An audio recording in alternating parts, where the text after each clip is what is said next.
وہ کچھ بیماریوں کی ایک عمومی دوا تو دیتے ہی ہیں بھائی, سر میں درد ہو تو پیناڈول تو سبھی کھا سکتے ہیں, کہتے ہیں نا, باقی آپ جا کے ڈاکٹر کو چیک کرا دیں یہ درد ہو کیوں رہا ہے.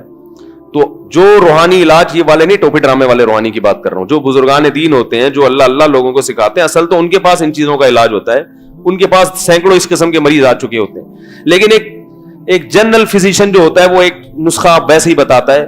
تو علماء اس کے لیے ایک نسخہ بتاتے ہیں کہ دیکھو جب کسی گناہ کی لت پڑ جائے, خاص طور پر یہ فحش فلموں کی آج کل بہت سارے لوگوں کو لت پڑ چکی ہے, یہ پہلا تو یہ عزم کرنا ہے یہ چھوڑنا ہے, کیونکہ یہ عادت لے کے قبر میں چلے گئے نا تو قبر میں خیر نہیں ہے, یاد رکھو قبر میں خیر نہیں ہے, بہت بڑا عذاب ہے, بہت بڑا عذاب ہے. یہ بہت بڑی بے حیائی ہے, یہ چھوٹی بے حیائی نہیں ہے, بہت بڑی بے حیائی ہے. تو اس سے دنیا کا بھی نقصان ہے.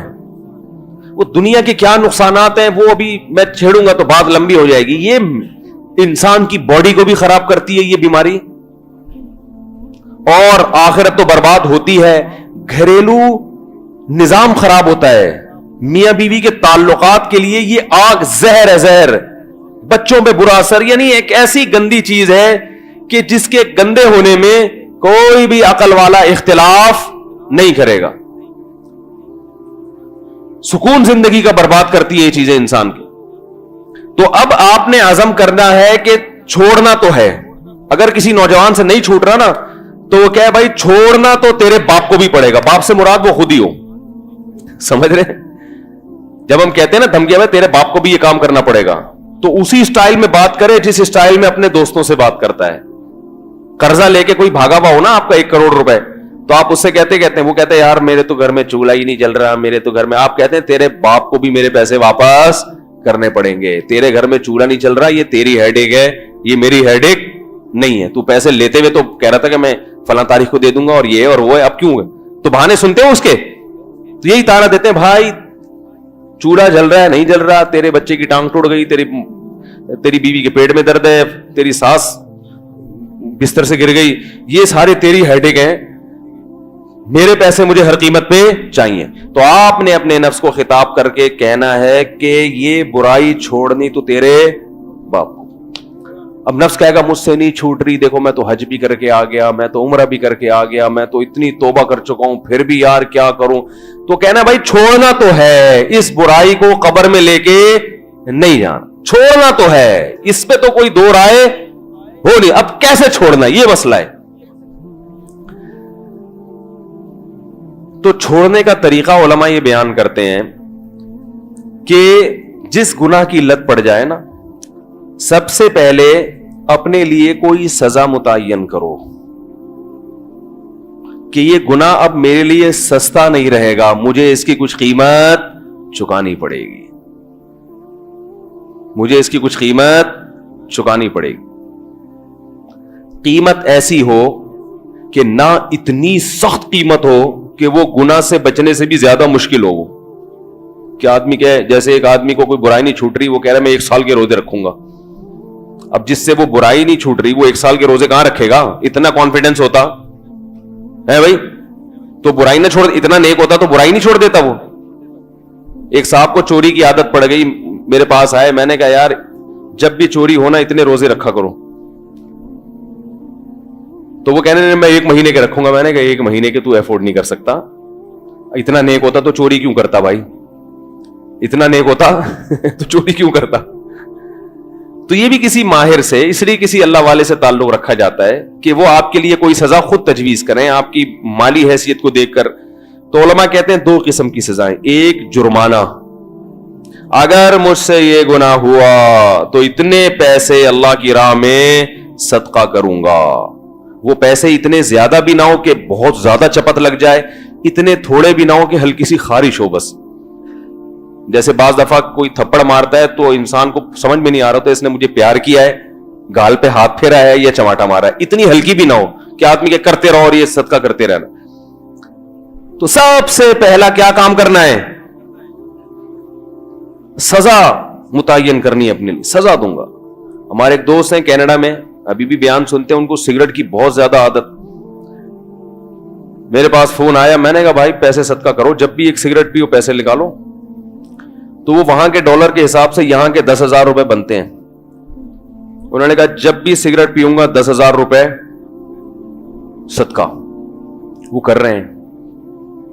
سگریٹ چھوٹی نہیں ہے لیکن بہت کم ہو گئی ہے, کیونکہ ایک سگریٹ کتنے کی پڑ رہی ہے؟ کیونکہ سگریٹ تو 5-5 10 روپے کی پڑتی ہے, تو پیتے رہو بیٹھ کے. جب ایک سگریٹ کی قیمت گورنمنٹ مہنگی کر دے 10,000 روپے تو صرف مالدار پیئیں گے, غریب لوگ بولو بھائی چھوڑ دیں گے, بولیں گے کچھ اور تلاش کرو بھائی. ہمارے ایک دوست تھے اسکول میں, وہ چھپ چھپ کے سگریٹ بہت پیتے تھے. ان کے ماں باپ کو پتا چلا, انہوں نے پکڑا, سمجھایا, مارا, وہ نہیں چھوٹ کے دے, مسئلہ نہیں چھوٹا. ایک دن میں نے دیکھا سگریٹ چھوڑ دی, پان پہ آ گئے. میں نے کہا یار آپ تو چھوڑتے نہیں تھے, کیسے؟ انہوں نے کہا یار مہنگی اتنی ہو گئی, گھر سے جیب خرچی اتنی ملتی نہیں ہے, تو یہ مجھے سستا پڑتا ہے. وہ سگریٹ تو بہت زیادہ پی جاتی تھی, 5-24 گھنٹے میں ایک آدھ دفعہ. تو میں نے کہا اس کا مطلب ہے پان بھی اگر مہنگا کر دیا جائے تو یہ بھی انشاءاللہ چھوٹ جائے. تو وہ گورنمنٹ مہنگا نہیں کرتی تو آپ خود اپنے لیے مہنگا کر لو. آپ کہو کہ ایک سگریٹ مجھے 10,000 کی پڑے گی. اگر آپ کی آمدن ہے اور اگر آپ کی آمدن کم ہے تو پھر آپ 500 کی کر لو بھائی. کیا خیال ہے بھائی؟ نہیں سمجھ میں آ رہا بھائی؟ ایک سگریٹ کتنے کی پڑے گی آپ کو؟ 500. اس سے یہ سگریٹ چھوٹے گی نہیں, کیونکہ شیطان آپ کو مایوس کرے گا, یار میں تو 500 دے رہا ہوں, پھر بھی چند دن تک ہوگا, اس کے بعد خود بخود کم ہوگی. چھوٹے گی نہیں, کم ہوگی, ختم نہیں ہوگی. یہ ذہن میں رکھیں. میں اس لیے پہلے بتا رہا ہوں کہ آپ یہ ذہن بنا لیں کہ ختم ہو جائے, پھر ختم نہیں ہوئی تو آپ مایوس ہوں گے, یار کچھ ہوتا نہیں ہے, دوبارہ سے کام کو میں پیسے کیوں ضائع کروں. میں ختم نہیں ہوگی, کم ہو جائے گی. اور جب کم ہوگی تو نفس پہ کنٹرول کرنے کی کچھ طاقت بڑھ گئی نا آپ میں.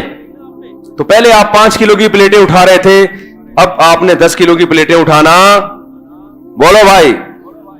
تو پہلے آپ کو 10 کلو جتنا مشکل لگ رہا تھا اب وہ آسان لگنے لگا. اور 10 کلو کی پلیٹ آسان کا مطلب ہے کہ اگلا اسٹیپ آپ کا کہاں آنے والا ہے؟ 15 کلو کی پلیٹوں پر. بہت مشکل ہے بھائی سمجھانا یار. کاش میں پولیس میں ہوتا تو پھر یہ سب کی ضرورت ہی نہیں رہتی, پھر تو ویسے ہی سمجھ میں آ جاتا. کیا خیال؟ پھر تو اگر کوئی قانون بنا دینا کہ یہ غلط ہے, اس پہ اتنے سال کی جیل ہے, تو ویسے ہی سمجھ میں آ جائے گا. تو پھر جب یہ کم ہوگا نا تو پھر کم ہو کے پھر آدھا ہوگا, پھر آدھا ہوگا, اور یہ شیطان کا پھڈا آپ سے چلتا رہے گا. وہ کہے گا یار تو چھوڑتا تو ہے نہیں, پھر تو آ گیا اسی لائن پر. آپ نے وہ سزا نہیں چھوڑنی, اللہ سے دعا بھی مانگتے رہنا ہے, اے اللہ مجھ سے چھڑوا دے چھڑوا دے. اور بھی کچھ اس کے اسباب ہیں جو وقت نہیں ہے تو میں بتاؤں گا, کہ ان جگہوں پہ جانا چھوڑ دیں جہاں گناہ کی ترغیب ہوتی ہے. اب آپ کمرہ بند کر کے انٹرنیٹ پر کیوں بیٹھ رہے ہو بھائی؟ اس سے تو گناہ کی طرف توجہ جائے گی. کمرہ بند نہ کرو, آپ اپنا لیپ ٹاپ یا کوئی یہ جو کمپیوٹر ایسی جگہ پہ رکھو جہاں سب کا گزر ہوتا ہے. لیکن جب آپ بیان سن کے جاؤ گے اس وقت تو رکھ دو گے, جب شیطان غلبہ ہوگا تو پھر دوبارہ کمرے میں لے جاؤ گے. تو ایسا سسٹم کرو کہ وہ کمرے میں جا ہی نہ سکے, تاکہ جب نیک بنے ہوئے ہو نا, طبیعت میں بہار آئی ہوئی ہے, اس وقت کچھ ایسی پالیسیاں بنا لو کہ بعد میں آپ اس کی مخالفت بھی کرنا چاہو تو نہ ہو سکے. اس کے 10 طریقے بیٹھ کے سوچو گے, اللہ تعالیٰ سکھا دے گا انشاءاللہ. لیکن پھٹے بازی نفس سے شروع کر دو میرے بھائی. نفس کے سامنے ہاتھ مت ڈالو. جس نے نفس کے سامنے اپنے آپ کو تسلیم کر دیا اس کا بیڑا غرق ہو گیا. وہ نہ دنیا کا رہا, وہ کم بخت نہ آخرت کا رہا. تو پٹا شروع کرو آہستہ آہستہ آہستہ آہستہ, انشاءاللہ انسان کے بچے, بولو بھائی, بن جاؤ گے. انسان کے بچے بن جاؤ گے. اور ایک کام یہ بھی ہوگا اس سے, روزہ بھی رکھ سکتے ہو. اگر صدقہ ہے تو مشکل ہو رہا ہے تو روزہ رکھو. ایک نوجوان کا فون آیا, مجھے گناہ کی لت. میں نے کہا بھائی جب گناہ ہو ایک روزہ تو رکھو. روزہ تو ڈن ہے, روزہ ہے. کہہ رہے وہ پھر ہو جاتا ہے. میں نے کہا پھر رکھ لو, چھوڑو نہیں. کشتی جو جیسے وہ باکسر نے آ کے آپ کو ایک مکہ لگا دیا تو آپ کو موقع ملے گا تو آپ چھوڑو گے کہ چونکہ تو نے 3 لگا دیے ہیں اب میں 1 لگا کے کیا مجھے ملے گا بھائی, تو 3 مکے میرے تو جبڑا پھاڑ چکا ہے. آپ بولو گے بیٹا تو نے 3 لگائے تو مجھے گلی محلے میں بھی ملے گا نا, تو 1 تو کم از کم تجھے ٹکاؤں گا, میں اس کا بدلہ تو لوں گا. تو نفس نے اتنا پچھاڑا, اتنی برائیاں کروائیں. آپ بولے بھائی نفس سے کہ کبھی میں بھی تجھے انشاءاللہ پچھاڑوں گا. کنٹرول میں لے انسان اس کو. تو جب یہ کام کرے گا انشاءاللہ آہستہ آہستہ کانفیڈنس بحال ہوگا, پھر ہر چیز قابو میں آنا شروع ہو جائے گی. اور جب انسان سب چیزیں قابو میں آتی ہیں تو بیوی بھی کیا آ جاتی ہے لیکن وہ نہیں آتی, خوش فہمی میں رہے آپ, وہ پھر بھی نہیں آئے گی. تو اس طرح سے جو ہے اللہ تعالیٰ نے دیکھو ہمیں ٹریننگ کروا دی, رمضان میں چھوڑوا دیا. لوگ چائے نہیں چھوڑتے, پان نہیں چھوڑتے, رمضان میں چھوٹ جاتا ہے نا, سب کچھ چھوٹ جاتا ہے. پورا مہینہ آپ تصور کریں, عام دنوں میں 3 دن کوئی ہم سے کہے کہ چھوڑو, نہیں چھوٹتا بھائی. ناشتہ نہیں چھوٹتا. اگر کوئی حکیم ڈاکٹر کہہ دے آپ ناشتہ نہ کیا کریں, چھوڑ کر مان لو بات, بھائی نہیں یار نہیں چھوڑتا یار, اس کے بغیر نہیں ہوتا بھائی. وہ کہتے کولیسٹرول بڑا بھاڑ میں جائے, کولیسٹرول کی ایسی کی تیسی بڑھ جائے تو کیا کریں. وہ ایک مجھے چائنیز, وہ کسی نے کہا کہ چائنیز گرم پانی پیتے ہیں گرمیوں میں بھی, اور اس کے بڑے فائدے ہیں ایکچولی, اس سے کولیسٹرول یہ وہ وغیرہ, عمریں لمبی ہوتی ہیں. میں نے کہا گرمی میں جو ہے نا ٹھنڈا پانی پی کے مر جانا, یہ گرم پانی پی کے زندہ رہنے سے بہتر ہے بھائی. کیا اللہ کی نعمت ہے. آپ دیکھو صحت کی فکر ضرور کیا کریں اعتدال سے, وہمی بننے کی ضرورت.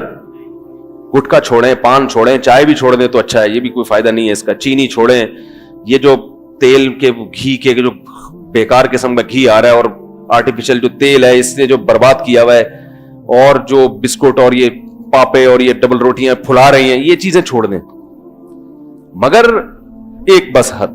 اب یہ نہیں کہ بہت زیادہ آپ نے مائیکل جیکسن کی طرح وہمی بن گئے کہ ٹھنڈا پانی چھوڑ دیا.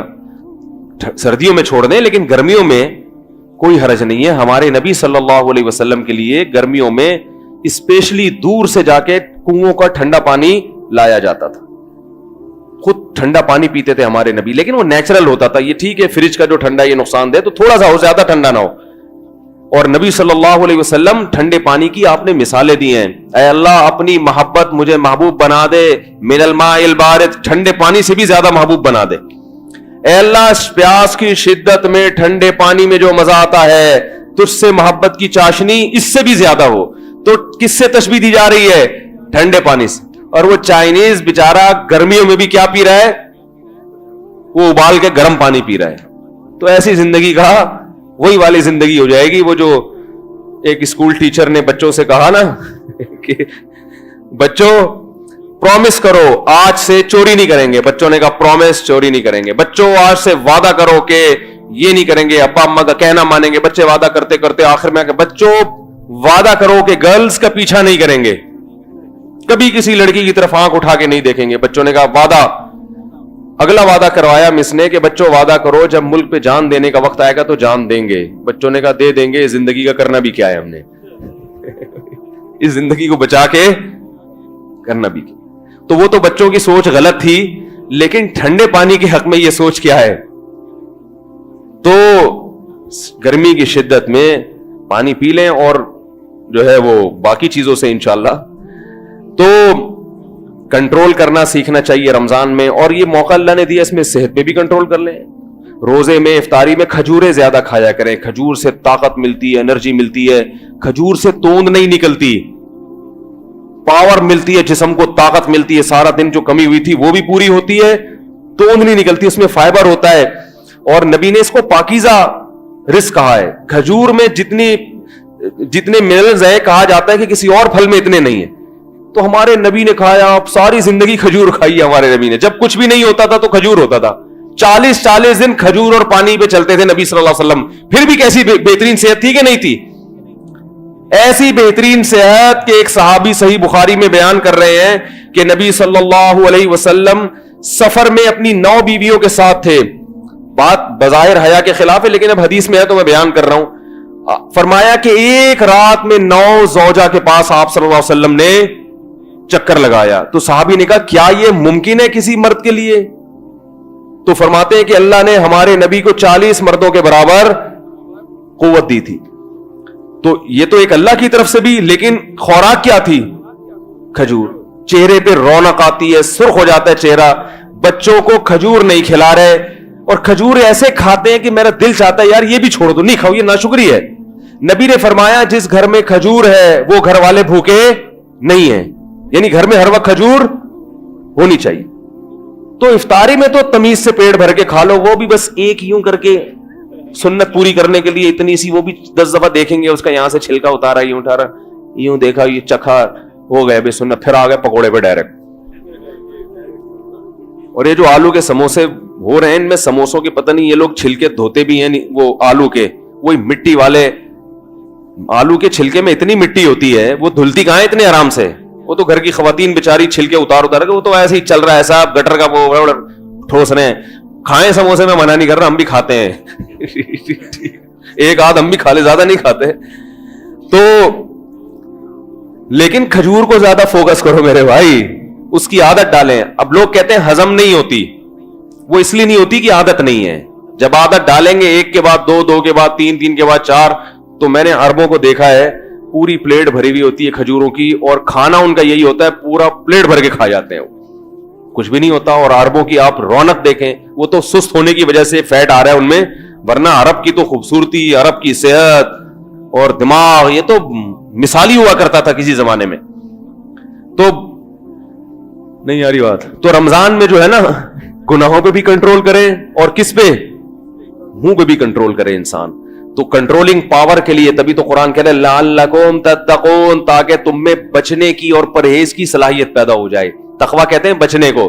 تو رمضان اللہ نے دیا کیوں؟ تاکہ ہمارے اندر پرہیز, ایوائڈ کرنا مشکل ہے نا, یہ چھوڑ دو, یہ چھوڑ دو, یہ چھوڑو, آدمی کی کیا کیا چھوڑوں میں, تو ایوائڈ کرنے کی تمہارے اندر صلاحیت پیدا ہو جائے. اللہ تعالیٰ سمجھنے کی, عمل کی توفیق عطا فرمائے. وما علینا